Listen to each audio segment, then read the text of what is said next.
Welcome to Grace Fellowship Baptist Church Wednesday evening Bible study for Wednesday, December 28th, 2022. We are in the book of 1 Samuel, chapter 26. Let's start in verse 1. The Ziphites went to Saul at Gibeah and said, "Is not David hiding on the hill of Hachilah, which faces Jeshimon?" So Saul went down to the desert of Ziph with his 3,000 chosen men of Israel to search there for David. Saul made his camp beside the road on the hill of Hachilah, facing Jeshimon, but David stayed in the desert. When he saw that David had followed him there, he sent out scouts and learned that Saul had definitely arrived. Then David sent out and went to the place where Saul had camped. He saw where Saul and Abner, son of Ner, the commander of the army, had lain down. Saul was lying inside the camp with the army encamped around him. So David has gotten tired of running. He's quit running. He's not going to confront Saul army to army. Obviously, his 6,000 men are probably not going to take on 3,000 men of Saul and succeed. They might do a lot of damage to each other, but wouldn't benefit the country any. But he is scouting out and not just running and hiding. He is now acting like a commander of an army and gathering intelligence and seeing what's happening and seeing what his adversary is doing. He still doesn't think of Saul as an enemy. He doesn't want his men thinking of Saul as an enemy, but on the other hand, he's beginning to do more than just run for his life. And when he hears that Saul is present, David doesn't just go run further out in the desert. He doesn't try to find a hiding spot. He doesn't.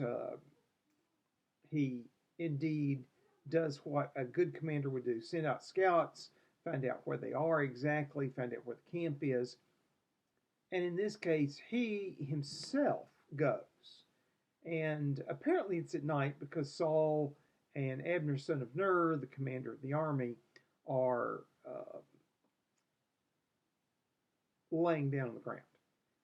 Nighttime would be when it would make sense for you to lay down on the ground. Saul's inside the camp. Now, this says something about military tactics. We know that David, when he is king of Israel, he posts guards around the camp, and some of his enemies have post guards around the camp. Saul has not adopted that practice yet. Otherwise, David's scouts would have been noticed. David himself would have been noticed. There would have been people taking up an alarm. And this is probably an experience that teaches David you've got to post guards. You've got to keep night watchmen watching the camp. But he goes down to observe the camp himself, and he sees David sees Saul and Abner, son of Ner, laying in the middle of the camp. Verse 6. David then asked Ahimelech the Hittite and Abishai, the son of Zeruiah, Joab's brother, "Who will go down to the camp with me to Saul?" "I'll go with you," said Abishai. So David and Abishai went to the army by night, and there was Saul lying asleep inside the camp with his spear stuck in the ground near his head. Abner and the soldiers were lying around him. So David goes down, and at this point in the story, we're not sure what David's intention is. He may well have been trying to go in and negotiate a peaceful settlement.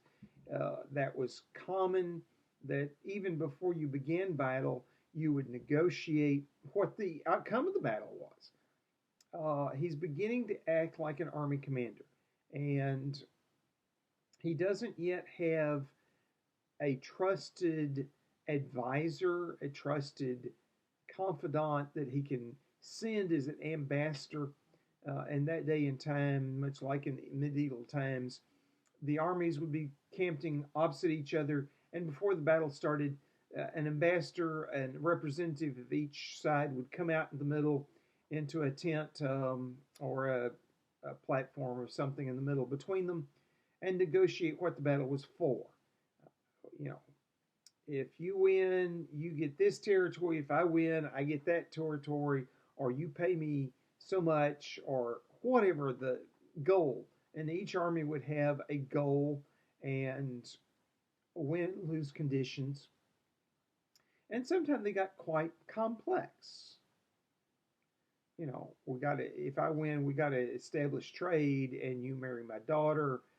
If you win, you know, you may well seal the border or whatever. Um, some of the ones in the Middle Ages, we have the written record of what one side or the other wrote down was said there, and they got quite complex. My cousin gets to marry your cousin, and he gets to rule over a piece of land in your kingdom, and he's not my ambassador, but a representative in your kingdom. He will be your servant. He will be your subject. If you know you don't agree to those terms, then your son has to be sent to me for execution. And really, you know, to what to me is very bizarre kind of terms. And so, you know, David may have been going down to negotiate to prevent hostilities, or if hostilities did happen, some binding agreement as to what they would mean. He's got some enough confidence to go in and at least begin the negotiations, apparently. And that's apparently what he went in for. He did ask for a volunteer to go with him, and Abishai volunteered to go with him. He asked two different people, both of which end up on David's list of mighty men. So they were important leaders, and they would stay important leaders for decades. And Abishai is the one that volunteers to go with him. Now, something we learn about Abishai later is he was very swift of foot. He probably thought he could outrun the enemy, that if they decided to ambush them or something, he could get out and David could stand his ground for a while, and Abishai could probably get out and return with reinforcements. So, you know, I can see that kind of mentality going on. But they sneak into the camp, or they agree to sneak into the camp, and well, they do sneak into the camp, and they see the commander of the army, Abner, son of Ner, and Saul laying in the center of the camp, and Saul has a jug of water and a spear beside him. Verse 8. Abishai said to David, "Today God has delivered your enemy into your hands. Now let me pin him to the ground with one thrust of my spear. I won't strike him twice." Abishai is expressing probably what most of his men feel, that Saul is an enemy to David. David is the appropriate and right leader, and Saul is now, while he was appointed by God, he is now no longer the appropriate leader of Israel, and it's time to replace him. And death of one man, and it'll be relatively bloodshed free. And obviously, God led them into the camp and let them get the drop on Saul. And, you know, we won't make this a prolonged engagement. One thrust, he'll be dead. We can go home, and, you know, it'll be over. Verse 9, but David said to Abishai, "Don't destroy him. Who can lay a hand on God's anointed and be guiltless? As surely as the Lord lives," he said, "the Lord himself will strike him. Either his time will come and he will die, or he will go into battle and perish. But the Lord forbid that I should lay a hand on the Lord's anointed. Now get the spear and the water jug that are near his head. Let's go." So David is expressing his righteousness.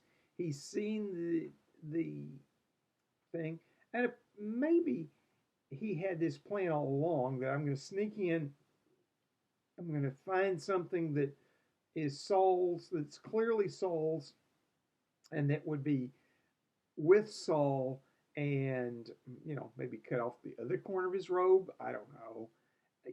He didn't necessarily have a specific plan of grabbing the spear and the water jug, but when he got there, that was the obvious things to grab. And he says, "No, we're not going to kill Saul. God can do it. God can just kill the man directly. Or me, as a king, he may go into battle and die in battle. I mean, people who fight wars die. I mean, that's just the truth of war. And in those days and time, the king led the battle. The king had to fight, and there was always risk. I'm reminded when the Danish king invaded England, and the English king resisted. The Danish army beat the English army and essentially wiped them out. But in the process, the English king killed the Danish king. The Danish king had meant to come in as a conqueror, and he'd promised his men wives and land. And so when they got to the beach, he burned their boats. He said, to get back home, we're going to have to win and then rebuild boats. And most of you are going to stay here in the newly conquered land that'll be part of Denmark. And his men rallied with him, and they fought well, and then they lost their leader. And so the English king, when he found that situation out, he sent for the leaders of the Danish army that left and negotiated peace terms. He says, you don't have a king, your king's son is back in Denmark, you don't have a way home, I don't have an army, I need an army. I will give you lands and wives because I have suddenly a bunch of widows of my army and they have lands. And so I'll give you the old army's lands and wives and all their farming equipment, everything they have, and you can live here under my rule. And they accepted those terms because they got what they came for. The Danish king didn't get more territory. He lost the battle by losing his life. And it changed the English language. If you want to know more about that, go study the language, the history of the English language. And that's one of the turning points in the English language. It's made it such a complicated language. And it has some weird constructs because the Danes spoke Danish. They didn't speak English. And they had to communicate with their new women, their new wives, and with each other and the government. And the society had to negotiate and talk to their new men because the society, unfortunately, was left with very few Englishmen anymore. And it took 2 generations for the English recovered. And by that time, the language had changed in major ways because the Danes brought in some of their ways of speaking and permanently changed the language.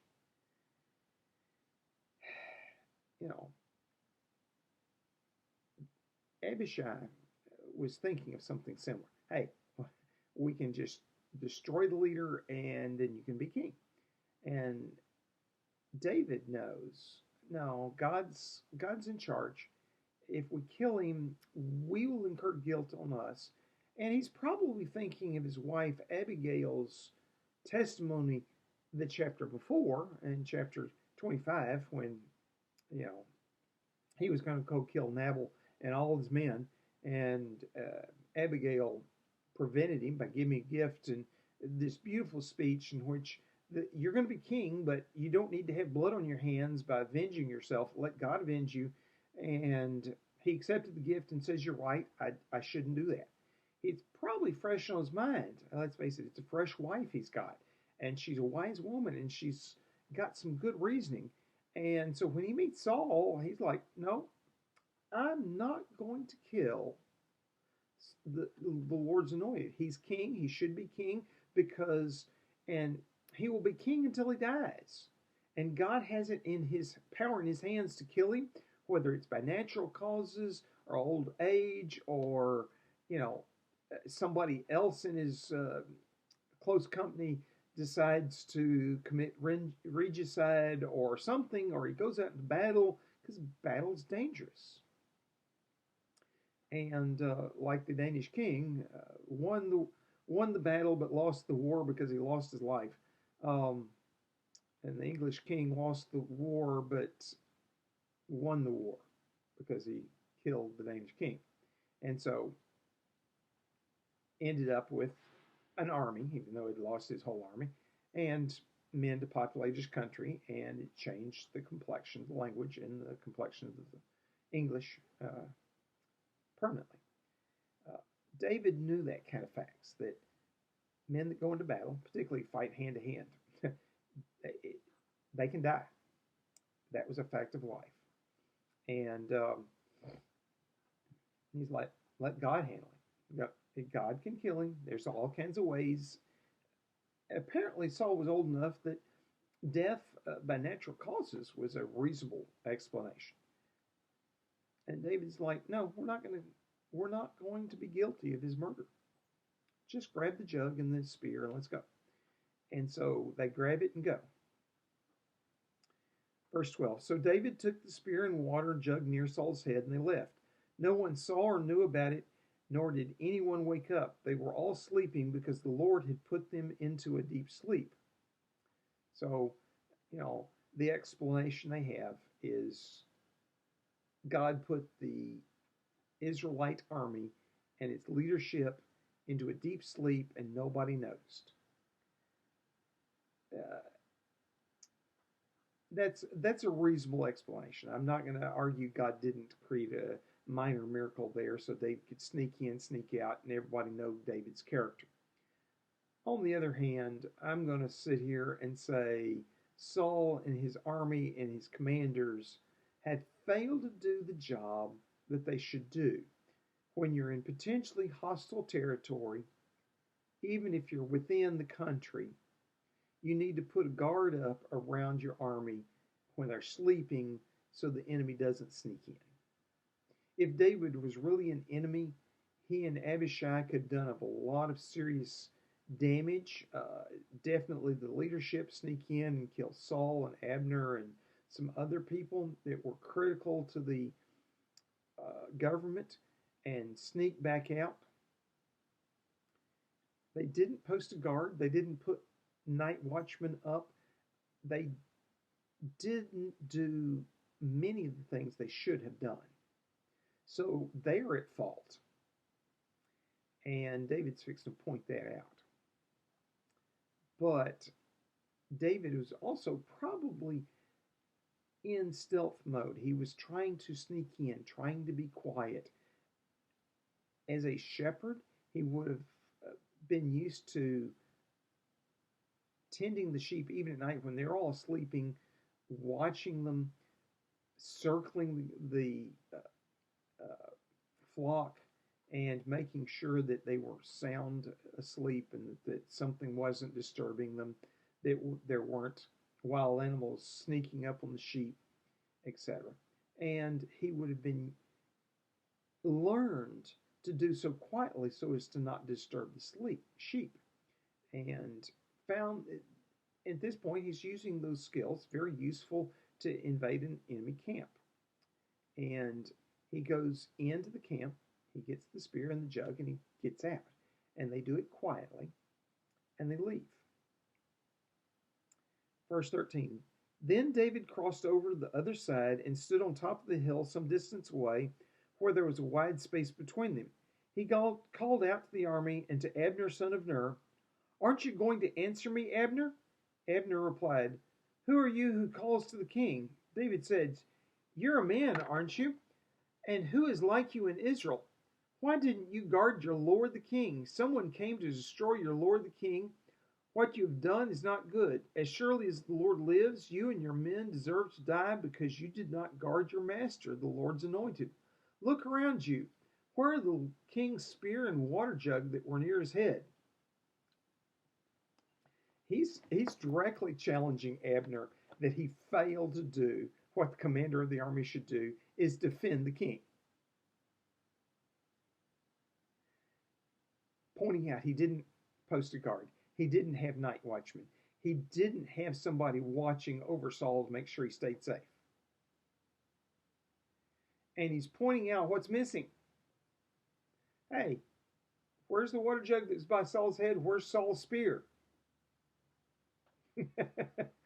uh, you know, uh, he's embarrassing the leadership of Israel. Verse 17. Saul recognized David's voice and said, "Is that your voice, David, my son?"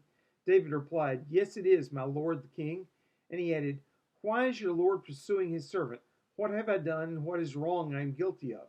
Now let my lord the king listen to his servant's words. If the Lord has incited you against me, then may he accept an offering. If, however, men have done it, may they be cursed before the Lord. They have now driven me from my share in the Lord's inheritance and have said, 'Go serve other gods.' Now do not let my blood fall to the ground far from the presence of the Lord. The king of Israel has come out to look for a flea, as one hunts a partridge in the mountains." So David, it called out to Abner, son of Ner, woke him up. Saul hears and recognizes David's voice. It's apparently dark enough that they can't see David. He may have been in a position where his silhouette was not visible, but he could see into camp. Apparently his night vision was a whole lot better than Abner's and Saul's and some of the other men. And he's now gone across a distance away on top of another hill. Very often the encampments would camp on top of hills so you could see better and see the enemy coming, and you had the high ground in case they decided to attack. They had to cross the valley between, and you had the high ground and advantage that way. So David goes across the valley up to the other hill, and then he shouts back. And Saul recognizes this voice, knows it's David, asks, "Is it David?" David answers yes, and gives this speech now. And he's basically saying, if God is inciting you against me, let me make a sacrifice and get back on God's good side. If men are doing it, let them be cursed, because they're driving a loyal servant of yours, a loyal servant of Israel, out of his inheritance. I can't serve you correctly. This is wrong. He leaves the real possibility out that Saul is unrighteously chasing David, that Saul is jealous and scared and hunting him down because of his jealousy and his fear. There's nothing David can do with that one. If he pointed it out, it would just make Saul angry and escalate the situation. He's using a soft answer to turn away wrath. He's being biblical before those things were written down, admittingly, but he's being appropriate. And he is trying to get Saul to come to his senses. And he calls himself a flea. He says, "You're hunting me like you'd hunt a partridge out in the wilderness," a defenseless bird that is easy to hunt.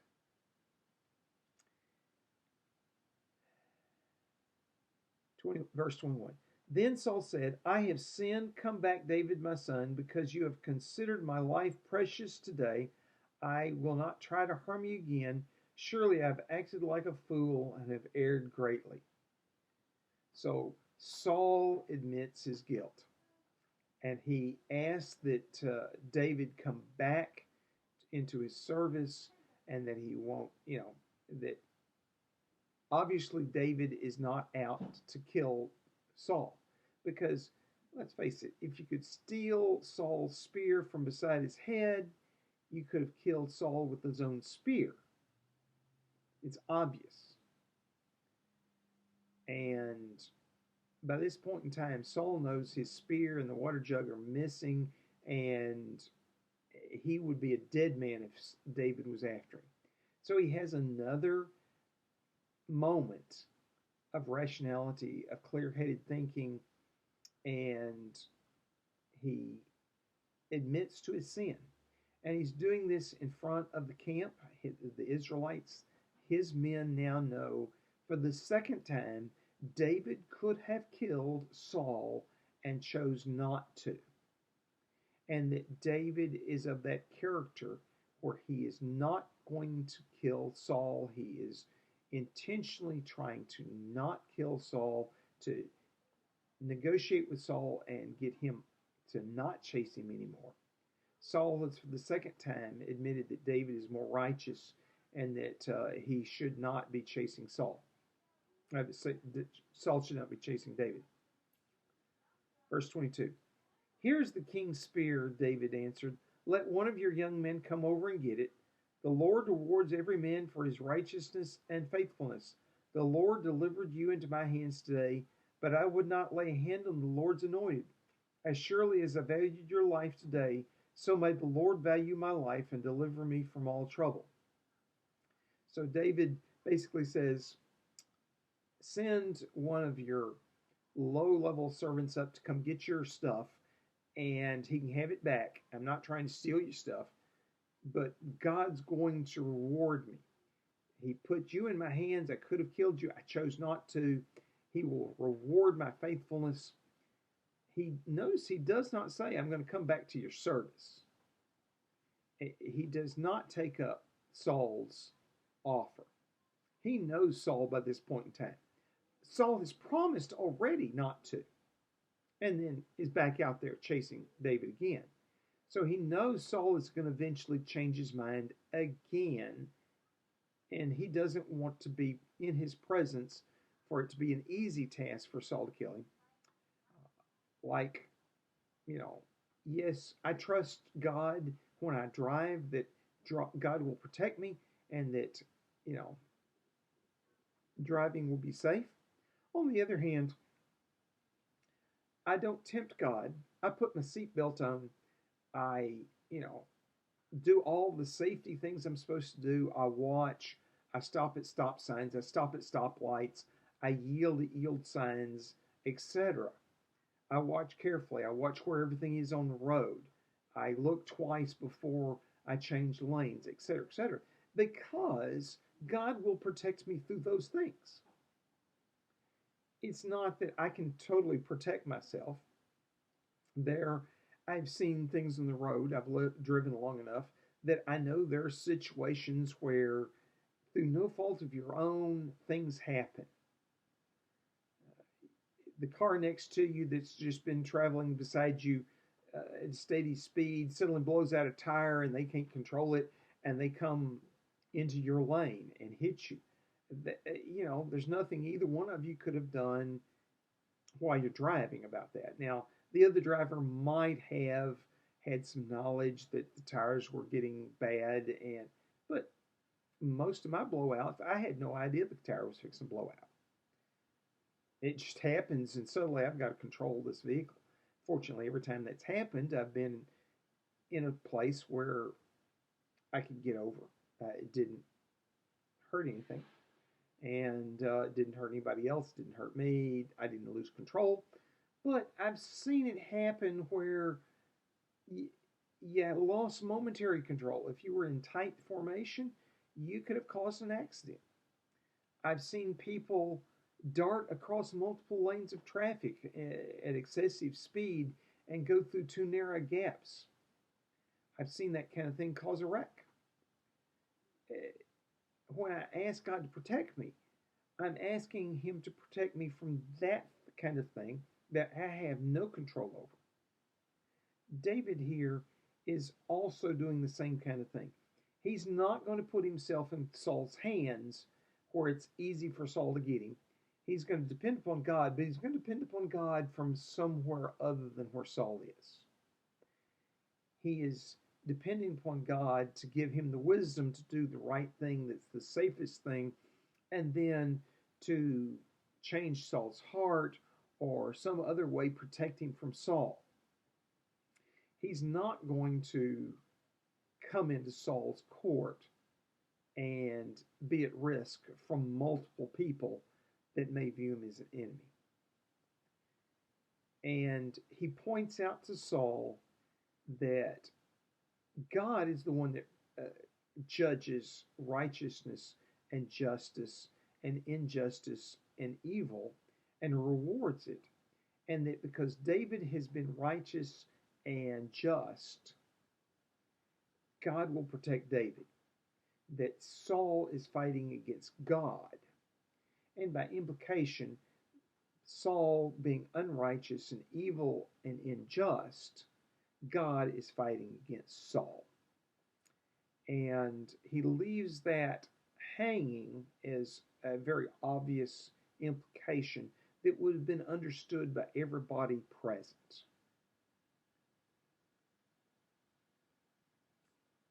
Verse 25. Then Saul said to David, "May you be blessed, my son David. You will do great things and will surely triumph." So David went his way, and Saul returned home. So they part ways, again, with no bloodshed. And again, David is righteous. And we learn more about the righteousness of David. He is a good warrior. He can sneak into the enemy camp. If it was appropriate to kill, he could have killed. But it was not appropriate. And he would not even let his men do it when they asked permission.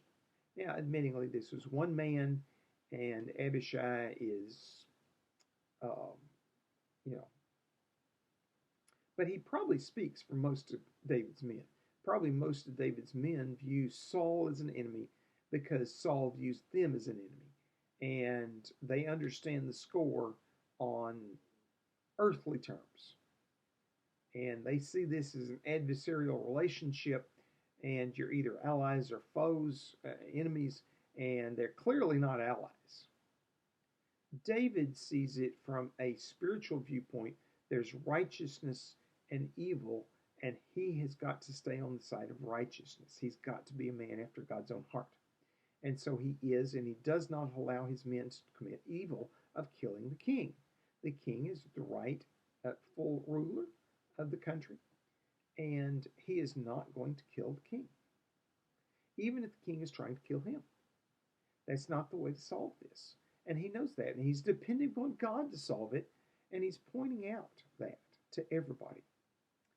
And it's going to serve him well when he does become king, that the country knows he was not involved in, there's going to be a series of deaths that happen. He's not involved in these deaths. He did not approve of them. His character is such that he would have kept these righteous men alive.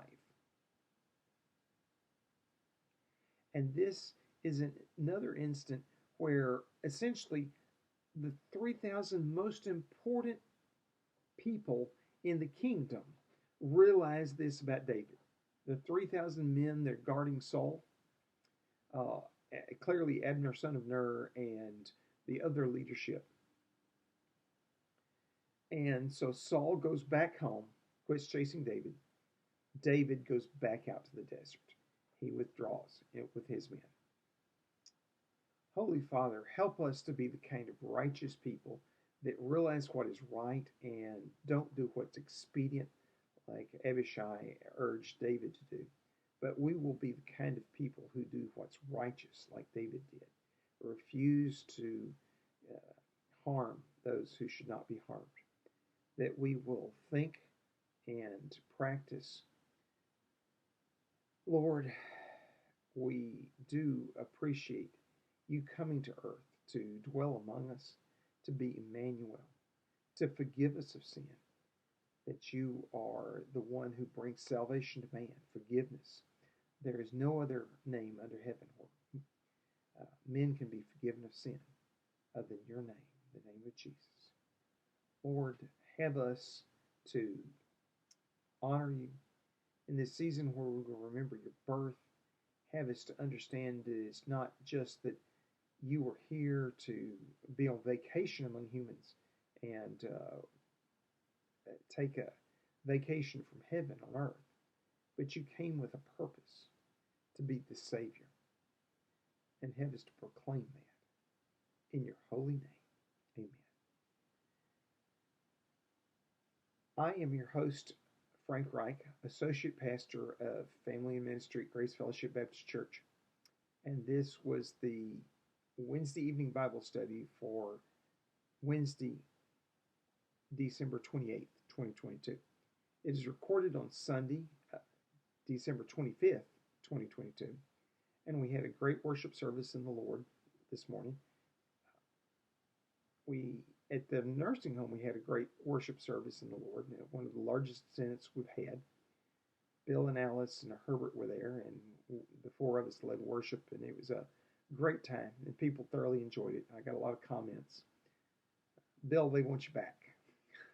I'll just leave it at that. And we had then a good worship service, good fellowship.